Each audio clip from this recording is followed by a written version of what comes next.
എല്ലാവർക്കും നമ്മളുടെ പുതിയ വീഡിയോയിലേക്ക് സ്വാഗതം. ഇന്നത്തെ വീഡിയോ എന്ന് പറയുന്നത് ഷാർജ ചിൽഡ്രൻസ് റീഡിംഗ് ഫെസ്റ്റിവലിൻ്റെ കാഴ്ചകളും വിശേഷങ്ങളുമാണ് ഇന്നത്തെ വീഡിയോയിൽ ഉൾപ്പെടുത്തിയിട്ടുള്ളത്. ഇത് എല്ലാ വർഷവും മെയ് മന്തിൽ സ്റ്റാർട്ട് ചെയ്യുമ്പോൾ തന്നെ ഷാർജയിൽ കണ്ടക്ട് ചെയ്യുന്ന കുട്ടികൾക്ക് വേണ്ടിയിട്ടുള്ള ഒരു വലിയൊരു ഉത്സവം തന്നെയാണ് ഷാർജ ചിൽഡ്രൻസ് റീഡിംഗ് ഫെസ്റ്റിവൽ. അപ്പോൾ 2024 മെയ് 1 സ്റ്റാർട്ട് ചെയ്തതാണ്. അപ്പോൾ ഏകദേശം നാളത്തോടു കൂടി മെയ് 12 ഈ ഫെസ്റ്റിവൽ അവസാനിക്കുകയാണ്. ഇത് പ്രവേശനം തികച്ചും സൗജന്യമാണ്. എൻട്രി ഫീ ഒന്നും തന്നെയില്ല. ലൊക്കേഷൻ എന്ന് പറയുന്നത് ഷാർജ എക്സ്പോ സെൻറ്റർ ആണ്. ഷാർജ എക്സ്പോ സെൻറ്ററിൽ വരുമ്പോൾ തന്നെ നമുക്ക് നമ്മളുടെ മൊബൈൽ നമ്പറും നെയിമും ഡീറ്റെയിൽസും ഒക്കെ കൊടുത്തിട്ട് അത് രജിസ്റ്റർ ചെയ്യാവുന്നതാണ്.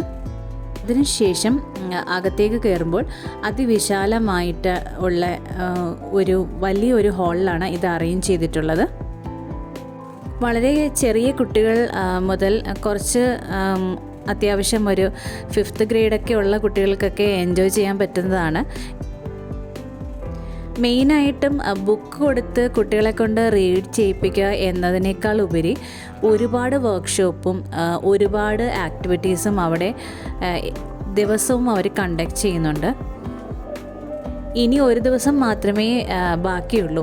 അപ്പോൾ നാളത്തെ ടൈം എന്തായിരിക്കുമെന്ന് വെച്ചാൽ മോർണിംഗ് 9 to ഈവനിങ് നൈറ്റ് 9 വരെയാണ്. അപ്പോൾ രാത്രി 9 മണി വരെ ഉണ്ടെന്ന് പറഞ്ഞാലും ഒരു 8 മണിയൊക്കെ ആകുമ്പോൾ എല്ലാം വൈൻഡ് അപ്പ് ചെയ്യും.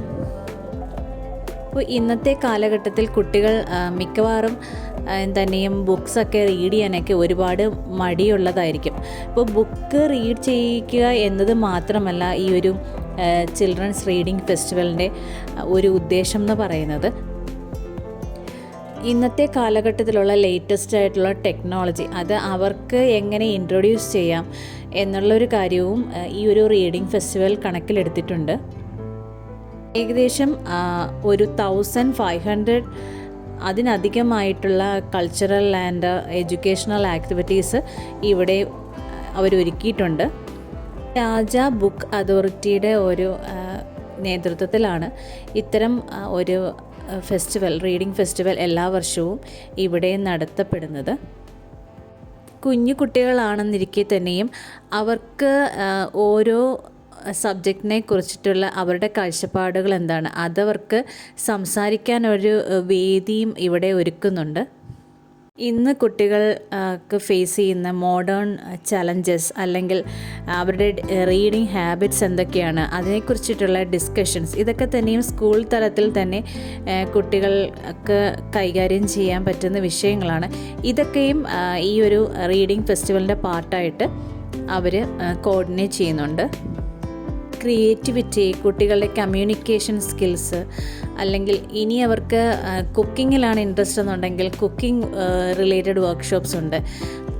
സസ്റ്റൈനബിലിറ്റി, അങ്ങനെ ഡിഫറെൻ്റ് ആയിട്ടുള്ള ടോപ്പിക്സിന് അനുസരിച്ച് ഡിഫറെൻ്റ് ആയിട്ടുള്ള ആക്ടിവിറ്റീസും വർക്ക്ഷോപ്പും ഒക്കെ തന്നെയും ഈ ഒരു റീഡിംഗ് ഫെസ്റ്റിവലിൽ പോയാൽ കാണാനായിട്ട് സാധിക്കും. ഇനി സ്പോർട്സാണ് കുട്ടികൾക്ക് ഇഷ്ടമുണ്ടെങ്കിൽ അതിനും സ്പോർട്സ് റിലേറ്റഡ് ആക്ടിവിറ്റീസും ഒരുക്കിയിട്ടുണ്ട്. ഓരോ ഡിഫറെൻ്റ് ആയിട്ടുള്ള വർക്ക്ഷോപ്പിന് ഫ്രണ്ടിലും കുറച്ചധികം നമുക്ക് ക്യൂവിൽ നിൽക്കേണ്ടി വരും. ഫിക്സഡ് ടൈമിങ്ങിൽ മാത്രമാണ് ഓരോരോ ആക്ടിവിറ്റീസും അവർ കണ്ടക്ട് ചെയ്യുന്നത്. ഇനി ചില ആക്ടിവിറ്റീസ് നല്ല യൂസ്ഫുള്ളാണെന്ന് തോന്നി നമ്മൾ പോയാൽ തന്നെ ചിലപ്പോൾ അത് സ്കൂളിന് വേണ്ടിയിട്ട് ബുക്ക് ചെയ്തിട്ടുള്ളതായിട്ടാണ് അറിയാനായിട്ട് കഴിഞ്ഞത്. പിന്നെ ഏറ്റവും ഫ്രീ ആയിട്ട് നമുക്ക് ഡിഫറെൻറ്റ് പിക്ചേഴ്സ് കുട്ടികൾക്ക് ഈസി ആയിട്ട് എടുക്കാൻ പറ്റും. അവർക്ക് തന്നെ പോസ് ചെയ്യാം. അവർക്ക് തന്നെ പ്രിൻറ്റ് ബട്ടൺ ക്ലിക്ക് ചെയ്ത് കഴിഞ്ഞാൽ അതിൻ്റെ ഒരു ഹാർഡ് കോപ്പി അവർക്ക് കിട്ടുകയും ചെയ്യും. ഇനി ഒട്ടനവധി ബുക്കുകൾ വിൽക്കുന്ന ഷോപ്പും അവിടെയുണ്ട്. അപ്പോൾ ഈ ബുക്ക് സ്റ്റോളിലൊക്കെ പോയാൽ അവർക്ക് സയൻസ് അല്ലെങ്കിൽ ഫിക്ഷൻ സ്റ്റോറീസ്, ടെക്നോളജി അല്ലെങ്കിൽ ആക്ടിവിറ്റീസ് ബേസ്ഡ് ആയിട്ടുള്ള കിറ്റുകൾ, അങ്ങനെ ഒരുപാട് അനവധി കളക്ഷൻസും അവിടെയുണ്ട്. റേറ്റ് ഡിഫറെൻറ്റ് റേറ്റാണ്. എങ്കിലും 5 dirhams 10 dirhams റേഞ്ചിലും ബുക്സൊക്കെ വാങ്ങാനായിട്ട് കഴിയും. നമ്മളുടെ ഈ കുട്ടി കലാകാരന്മാരുടെ ഡ്രോയിങ്സ് ആയിക്കോട്ടെ, അവരുടെ സ്വന്തം അവരായിട്ട് എഴുതിയ ബുക്സ് ആയിക്കോട്ടെ, അതൊക്കെ അവിടെ കുട്ടി കുട്ടി ഓതേഴ്സിൻ്റെ ബുക്സൊക്കെ പബ്ലിഷ് ചെയ്തിട്ടുണ്ട്. പബ്ലിഷേഴ്സിൻ്റെ ലിസ്റ്റുണ്ട്. ഇനി അവരുടെ ഡ്രോയിങ്സ്, പെയിൻറ്റിങ്സ് എല്ലാം തന്നെയും അവിടെ എക്സിബിഷൻ മാതൃകയിൽ അവിടെ ഷോക്കേസ് ചെയ്തിട്ടുണ്ട്.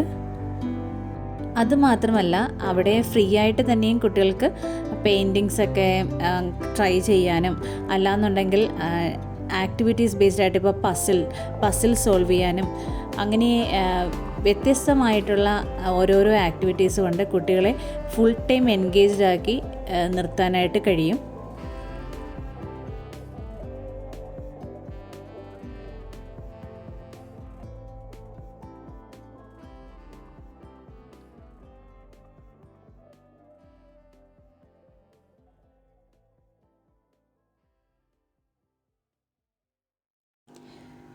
ഷാർജ ചിൽഡ്രൻസ് റീഡിംഗ് ഫെസ്റ്റിവൽ 2024 കാഴ്ചകളും വിശേഷങ്ങളും എല്ലാവർക്കും ഇഷ്ടപ്പെട്ട് കാണുമെന്ന് പ്രതീക്ഷിക്കുന്നു. വീഡിയോ ഇഷ്ടമായിട്ടുണ്ടെങ്കിൽ ലൈക്ക് ചെയ്യുകയും ചാനൽ സബ്സ്ക്രൈബ് ചെയ്തിട്ടില്ലെങ്കിൽ സബ്സ്ക്രൈബ് ചെയ്യുകയും ചെയ്യുമല്ലോ. Thank you for watching.